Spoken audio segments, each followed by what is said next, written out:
گزشتہ دنوں عظیم مذہبی اسکالر مفتی طارق مسعود صاحب دامت برکاتہم العالیہ ملک پاکستان سے باہر ایک ملک میں بیان فرما رہے تھے۔ انہوں نے قرآن کی عظمت، قرآن کی صداقت پر بیان شروع کیا۔ اس میں کچھ باتیں ایسی بیچ میں آئی جن کو کچھ لوگوں نے پکڑ کر کے ان پر اعتراضات کرنے شروع کر دیے اور ان کے خلاف بیان دینا شروع کر دیا ہے۔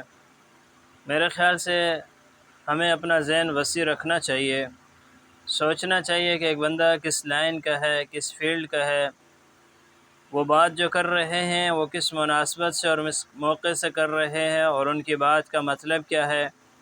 آیا وہ جو ہے توہین آمیز لہجے میں کر رہے ہیں یا محبت میں کر رہے ہیں یا عشق میں کر رہے ہیں؟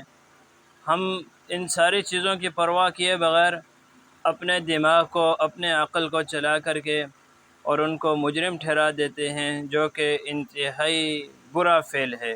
اس سے ہمیں بچنا چاہیے اور بڑی سوچ سمجھ کر کے فیصلہ کرنا چاہیے کہ اس موقع پر ہمیں کیا کرنا چاہیے۔ مفتی صاحب ماشاءاللہ دین کی ایک مخلص شخصیت ہے، جانی پہچانی شخصیت ہے، عظیم مذہبی رہنما ہے۔ لاکھوں لوگ ان کے بیانات کو سنتے ہیں، ان سے مستفید ہوتے ہیں۔ وہ اسلام کے داعی ہیں، اسلام کو پھیلانے والے ہیں، اسلام کا پرچار کرنے والے ہیں، اور اغیار کی ہمیشہ سے یہی کوشش رہی ہے کہ لوگوں کے دلوں میں علماء کی بدگمانیوں کو پیدا کر دو،